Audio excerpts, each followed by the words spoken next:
Welcome to Feminine Vibes, where every change tells a story. I never thought a single text could ruin or save my life. It read, "Tomorrow, you're coming with us. Sissy school. No excuses." My stomach dropped, my hands trembled, and somehow, in that moment, fear and curiosity tangled so tightly I couldn't breathe. I wanted to delete it, to scream, to disappear, but my fingers froze. And I knew. I had no choice. The next morning, my parents dropped me off in front of a pink and white building that looked like a dollhouse someone had built for a princess I wasn't supposed to be. My heart pounded in my chest like a drumline of panic. I was 17. Strong. Independent, or at least I thought I was. But the second I stepped onto the polished floor, the sound of soft giggles and faint perfume made my own confidence collapse. "Welcome," chirped a voice, impossibly sweet, like syrup on glass. A girl, no, a woman no older than 20, smiled at me, eyes sparkling with a mix of mischief and kindness. "You'll love it here. Trust me." I wanted to run. I wanted to scream. Instead, I followed, shoulders hunched, cheeks burning, ears ringing with my own heartbeat. I could hear the other girls whispering. Not cruelly, just curious, but every glance felt like an X-ray of my shame. Inside, there were mirrors everywhere. Floor to ceiling, walls, even the doors. Everywhere I looked, I saw myself, not the me I wanted to be, but a version the school wanted me to become. I felt like a fraud in my jeans and hoodie.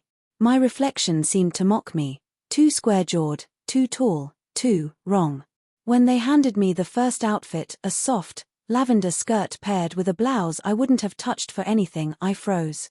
The fabric was delicate, almost alive under my fingers. I hated it. I loved it. I hated it again. I held it against my chest like a shield, but I could feel my pulse thrumming in my temples, a wild, desperate rhythm I couldn't control. What am I doing here? My mind screamed. I'm not like them. I can't be. But when I slipped into the skirt later that afternoon, something strange happened. The fabric hugged my skin in ways jeans never had. The blouse felt like a whisper across my shoulders. I caught a glimpse of myself in the mirror just for a second, and my breath hitched. Not because I looked perfect. Not because I looked normal. But because I didn't hate what I saw. And that terrified me more than anything. The first days were a blur of instructions, whispers, and mirrors. Every step felt like walking a tightrope over a pit of my own insecurities. The teachers weren't cruel, they were encouraging, but their smiles were sharp edges, and their praise cut as much as it healed. "Relax, darling," one of them said as she adjusted the bow on my blouse. "Let yourself feel it. This is who you are." I wanted to argue, to shout, to rip the bow from her hands. But I couldn't. Because deep down, a small part of me, one I had buried under years of routine, jeans, and indifference, felt a flutter of excitement. Every morning, the schedule was the same: dress, makeup, posture, voice. They taught us how to move, how to speak, how to walk, how to smile without thinking. I resisted at first, fumbling with my heels, tripping over skirts, my voice cracking every time they made me practice soft, melodious speech. I can't do this. I'm not supposed to. And yet, there were moments I surprised myself. A tilt of my head in the mirror, a way my fingers curled around a brush, a subtle shift in my posture that actually looked graceful. My heart would race, my stomach would flip, and I'd panic, thinking, I'm being watched. They'll see. They'll laugh. But no one laughed. They only nodded, smiled, and clapped. It was maddening. I wanted to hate it, to fight it, to cling to my old identity like a life raft. But every small victory, the way my legs looked in tights, the way my hair fell just right, the softness of my voice when I read aloud, felt intoxicating. I started to notice other girls staring too, not judgmentally, but curiously. Some were kind smiles, some faintly envious glances. It was confusing to feel accepted, seen. When everything inside me screamed I should be embarrassed, I felt a strange warmth, a trembling thrill I couldn't name. Nighttime was the hardest. Back in my small dorm room, I'd lie on my bed, skirt bunched awkwardly around my waist, blushing from memory and shame alike. My reflection haunted me in the corner mirror. I didn't recognize the person staring back. The same jawline, the same eyes, but softer somehow. And I hated that softening, even as I longed for it. Am I betraying myself? I whispered to the darkness. Sometimes I caught glimpses of myself practicing in secret. A sway of my hips, a brush through my hair, a shy smile toward the mirror. I'd freeze mid-motion, heart hammering, cheeks ablaze, and think, this isn't me. It can't be me. And yet, night after night, I found myself coming back. To the mirror. To the skirt. To the blush of my own fingers on soft fabric. I hated the feeling and craved it at the same time. The struggle became a private war between fear and desire, shame and curiosity, the me I thought I was and the me I might be discovering. By the end of the first week, I started to notice changes beyond fabric. My posture naturally softened.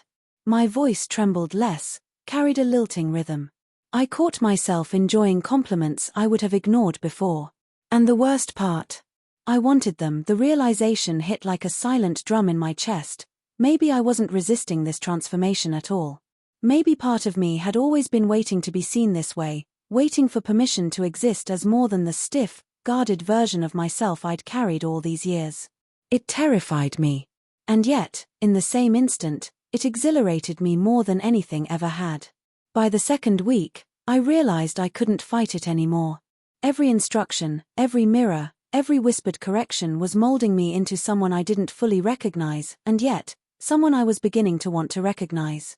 The transformation started slowly. Morning light spilled through the dorm window, golden and soft. I held a delicate pink skirt against my legs, the fabric whispering as I ran my hands over it. It was cool at first, then warmed by my touch.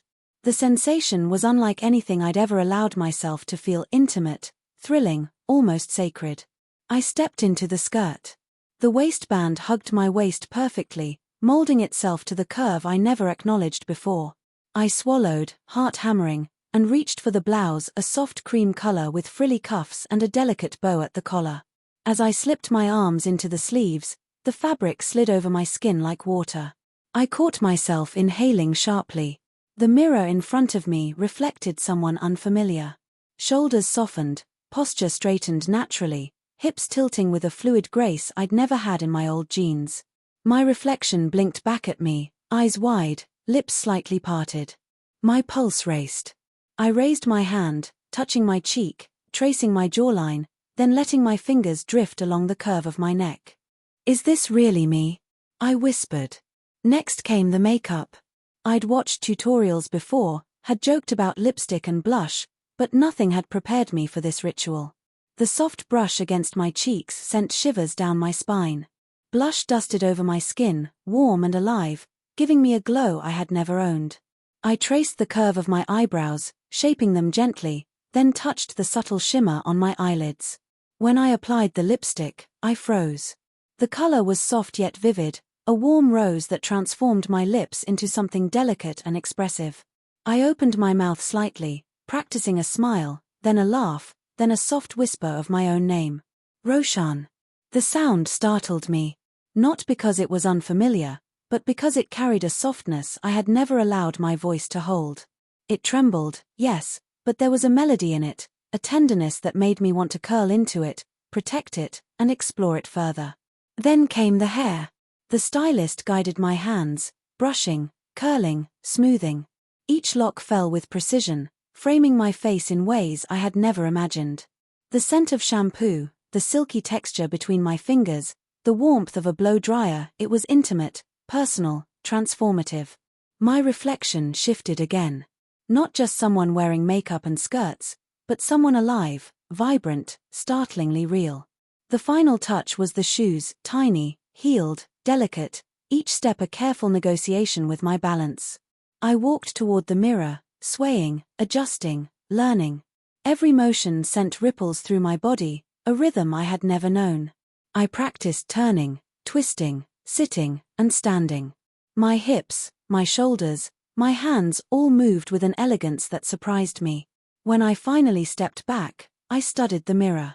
I barely recognized the person staring back. Her eyes were wide, trembling, alive. Her lips curved in a nervous, hesitant smile. And somehow, I felt whole.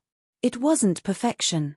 My knees were still a little shaky, my smile still uncertain. But the reflection wasn't a mask. It was me. Or at least a version of me I hadn't allowed to exist until now. The other girls clapped softly when I stepped out. Their smiles weren't mocking, they were welcoming, proud, affirming. One girl approached, gently adjusting a stray lock of hair. "You look amazing," she said softly. And something in her tone made my chest expand, made my heart leap and ache at the same time. It wasn't just the clothes. The skirts, the makeup, the hair, they were catalysts, yes, but the change went deeper. I felt lighter, freer. Every breath felt brighter, every heartbeat more vivid. I laughed, hesitantly at first, then fully, and realized I had never felt this alive before. By the end of the transformation session, I caught my reflection one last time. I blinked, hesitated, and whispered under my breath. I like this version of me. The confession was terrifying. My heart raced, a mix of fear, excitement, and disbelief. I had been forced here. I had resisted. I had struggled. But now, I couldn't imagine going back. It happened on the third week, in a quiet corner of the school lounge. I had been practicing my posture, tilting my head just so, trying to perfect a smile that felt genuine instead of forced. The other girls were chatting softly, curling their hair or adjusting bows, and for a moment, I felt at home. I caught sight of a full-length mirror tucked behind a potted plant. Curiosity, or maybe some reckless bravery, pulled me toward it. I stopped a few feet away, heart thudding. The reflection staring back at me was not the awkward, tense teenager I had been when I first arrived. Not even the girl I thought I was becoming. It was someone else. Someone fluid, luminous, undeniably real. I blinked, leaning closer, studying every detail. My hands drifted to my face, tracing the curve of my cheek, the line of my jaw, the gentle slope of my nose. My lips, softly tinted rose, parted slightly. My eyes widened in disbelief. "Is this me?" Then a laugh echoed softly behind me, low and teasing, almost mischievous.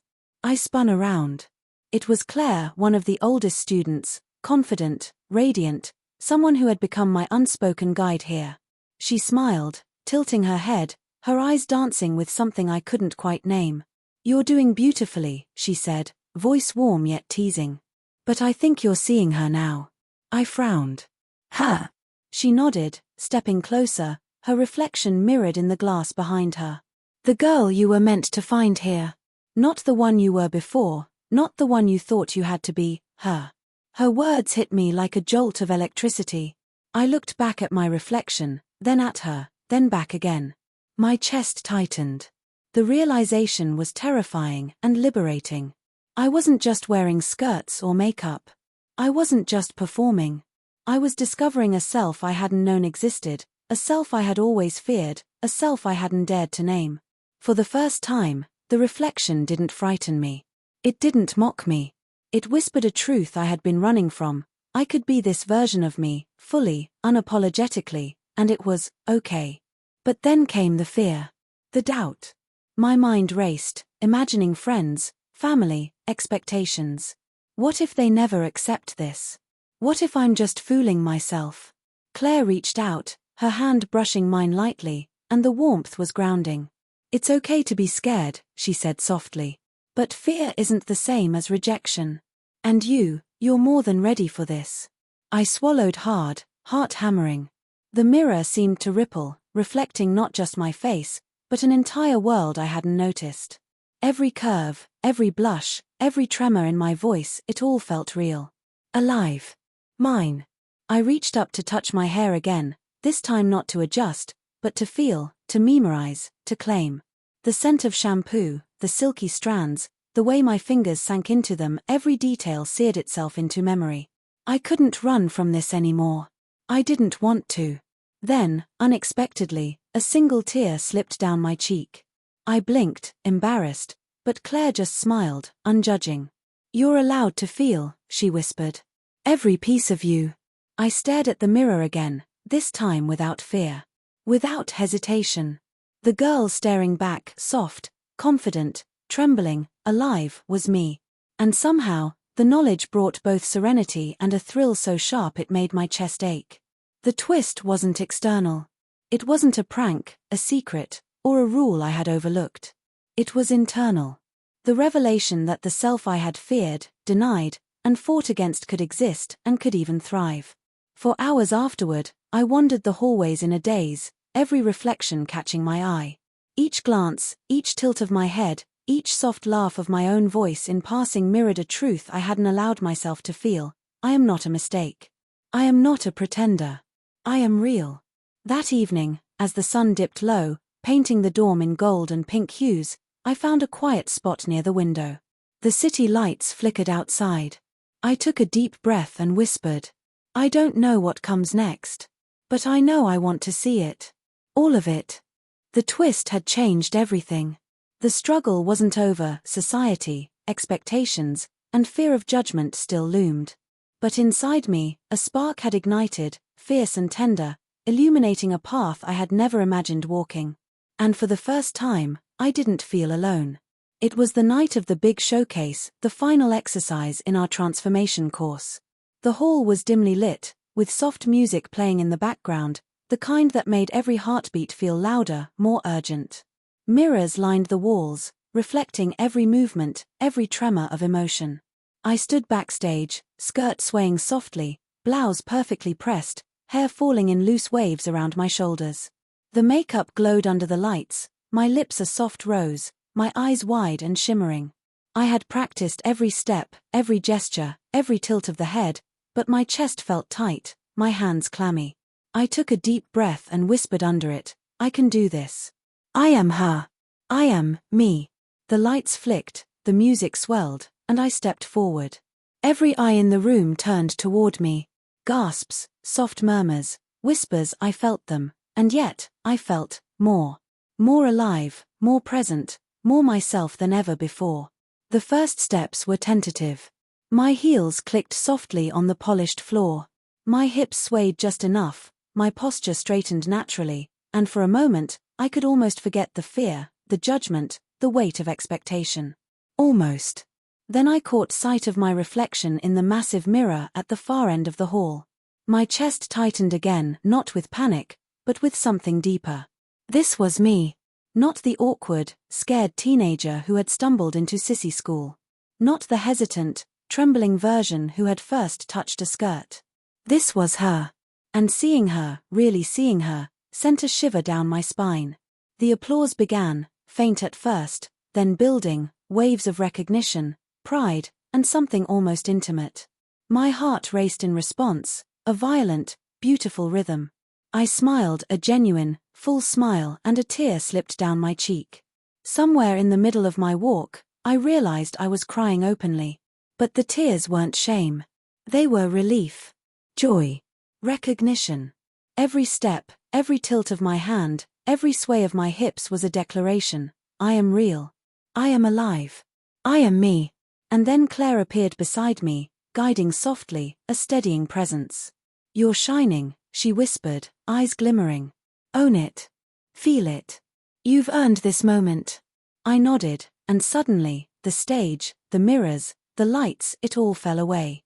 There was just me, just her, just the truth of myself in motion. A surge of emotion hit like lightning.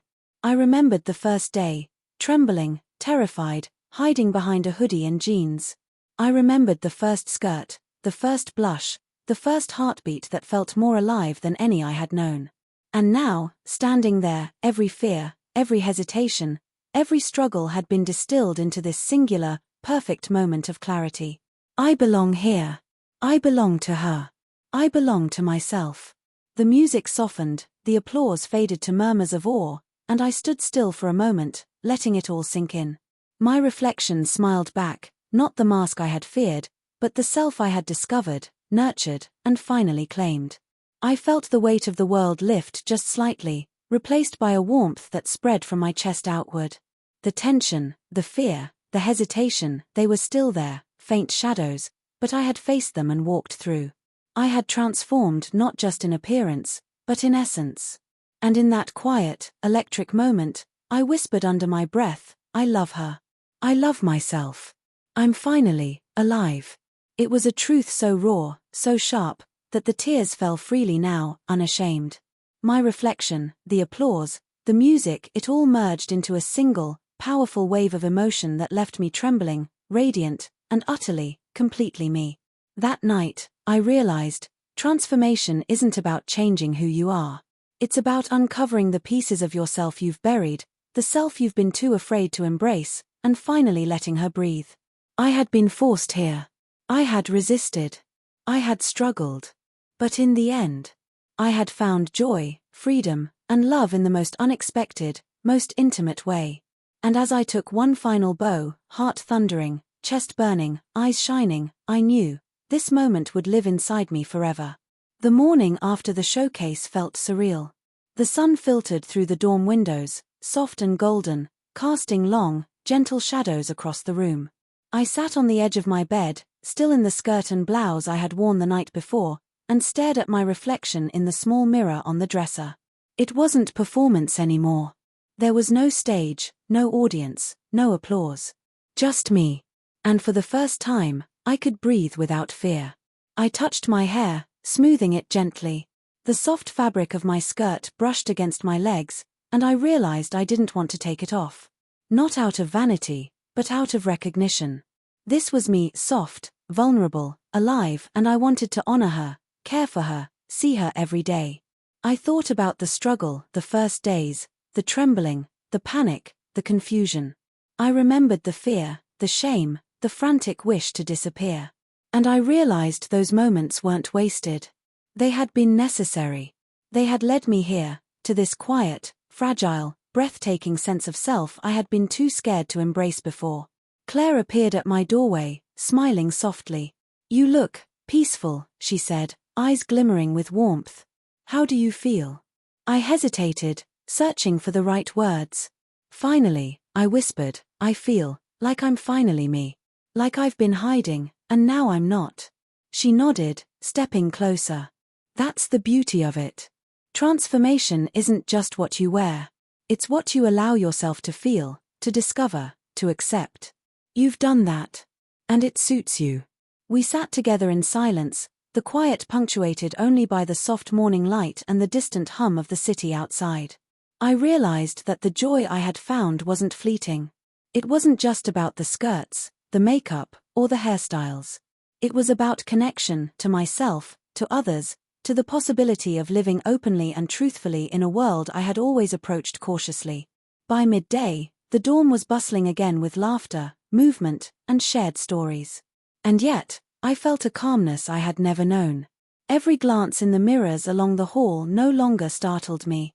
Each reflection was familiar, friendly, intimate. I nodded to the others as I passed, and they smiled back, genuine and warm. For the first time, I wasn't performing. I was participating, living fully in the light I had been too afraid to step into before. Later that evening, I stood alone by the window, city lights flickering below, a gentle breeze brushing my hair. I whispered to myself, almost shyly, "I've changed. And yet, maybe I've only become who I was always meant to be." The truth settled in my chest like a soft fire. The struggle, the tears, the hesitation, the small victories, they had all been necessary threads, weaving together a tapestry of someone I could finally meet, someone I could love. And though the journey was far from over, there would always be challenges, questions, and moments of doubt. I knew I had discovered the foundation of something permanent, something resilient, and profoundly beautiful. The transformation wasn't about perfection. It was about acceptance. About courage.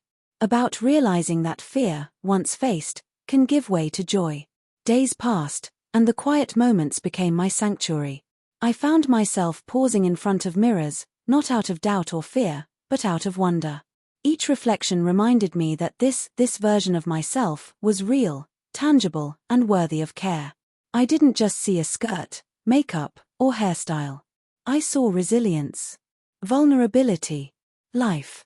I began to notice subtler things too, the way my hands moved when I gestured, soft and fluid, the gentle sway in my walk, the laughter that came easier now, lighter, unburdened. Even small gestures, adjusting a hair strand, smoothing a blouse, tilting my head, felt like claiming pieces of myself I had long neglected. One afternoon, sitting quietly in the school garden, I thought about my family. I imagined telling them, expecting tension, confusion, maybe even rejection. But instead of panic, a surprising calm filled me. I realized I didn't need anyone's permission to exist as I was. My journey had already begun, and it was beautiful, regardless of their understanding. Claire joined me, as she often did, her presence a quiet anchor. "You're different now," she said softly, eyes tracing the curve of my face. "Not because you've changed what you wear, but because you've embraced who you are. And that makes all the difference." I nodded, heart swelling. "It's strange," I admitted. "I thought I would hate this process. I thought I'd fight every step. But now, I feel alive. Maybe more alive than ever." She smiled, reaching out to touch my hand briefly. "That's the magic. The transformation isn't just the surface. It's the courage to be seen, to be known, to allow yourself to exist fully. And you've done it." A breeze rustled the leaves, carrying the scent of flowers and the faint laughter of other students in the distance. I closed my eyes and let the moment sink in. Fear and hesitation had been my companions for so long, but now they felt distant, almost tender reminders of the journey I had endured. I realized the change wasn't just external. It had woven itself into my very being, my confidence, my awareness, my empathy. The vulnerability that had once felt like a curse was now a source of strength. I was softer, yes, but stronger too. More aware. More alive. That evening, as the sky turned shades of pink and gold, I lingered by my reflection one last time before bed. I studied every line, every curve, every trembling smile I had once feared. And for the first time, I saw her fully. Not a mask. Not an act. Not a version of someone else, but me. I whispered, almost shyly, "I didn't just wear this life. I earned it. I claimed it. And I love myself for it." For the first time, I felt at peace. Not because everything was perfect. Not because fear had disappeared. But because I had found something deeper: authenticity, courage, and a love that started with myself. That night, I stood by the window one last time, watching the city lights flicker like tiny stars. The journey had been terrifying, confusing, beautiful, and liberating all at once. I thought I was being forced, but now I knew, I had chosen this, in every trembling step, in every quiet moment before the mirror, in every heartbeat that dared to feel. Maybe I didn't change at all. Maybe I just became who I was always meant to be. And in that truth, I found peace. Thank you for watching, and if you felt this story, if it made your heart pause or your mind wander, don't forget to subscribe to our channel. There's more of these journeys waiting, more lives, more transformations, more stories that remind us it's okay to be who we truly are.